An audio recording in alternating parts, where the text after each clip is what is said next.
I'm going to a con. Finally, it's been 2 years. I'm going to a con. But what to wear? I'm Carrie. I cosplay, crochet, and enjoy history banding. And in this video, I'm going to walk you through my thought process as I decide what to wear to a con.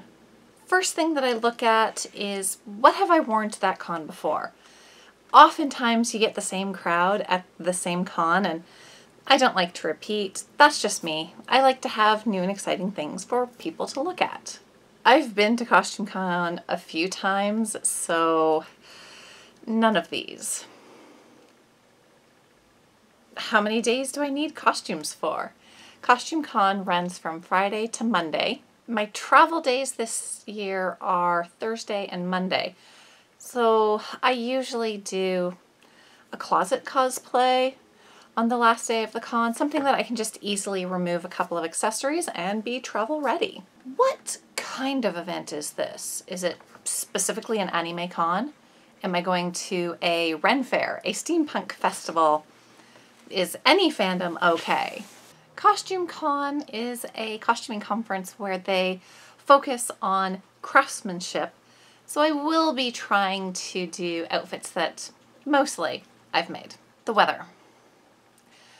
Wearing a multi-layered hot costume is not advisable in the middle of a heat wave outside. Just not safe. Nor is it very sensible if you want to avoid hypothermia to have a fairly skimpy outfit outside in the snow. Okay, I admit I've done a few photo shoots out in the snow wearing things that weren't the most practical. But this con is at the beginning of April and it's mostly indoors, so as long as I don't wear something too extreme, I should be fine. Next consideration, am I entering any competitions? Yes. On Friday night, I am competing both my 15th century Gryffindor and my Fantôme Historique. I'll explain more about those in another video.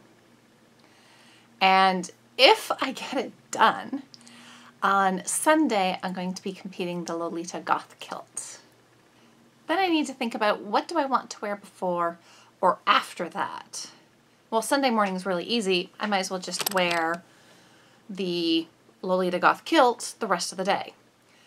But Friday, the organizers of the con don't like people to wear their competition costumes before the masquerade. They want it to be a nice surprise, a big reveal on stage. So I do need something to wear during the day on Friday. I do have another kirtle dress that I could wear. Or my Viking apron dress is also very comfortable. Not too crazy with the hair. No insane makeup. So it'd be easy to transition from day to competition for that. On Saturday, I could wear anything.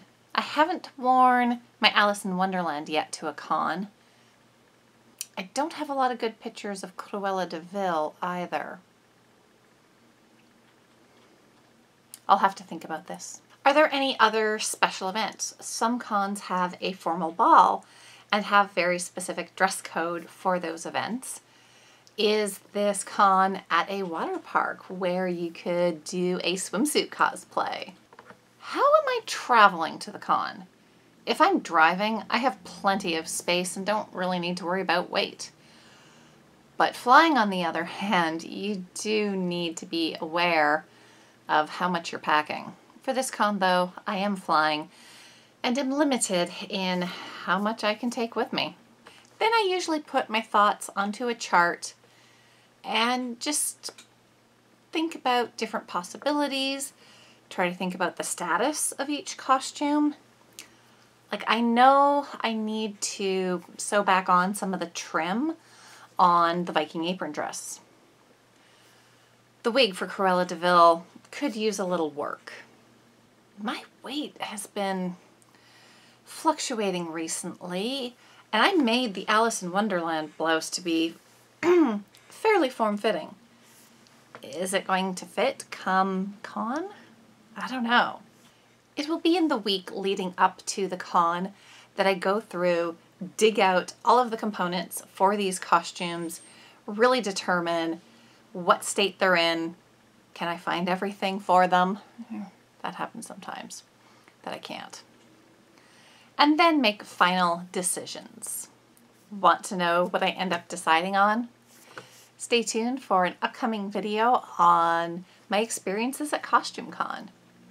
Well, that's it for this video. Thank you very much for watching. I hope you enjoyed it, and I hope that it helps you make some decisions for your upcoming con adventures. Until next time, have fun, be creative, and take care.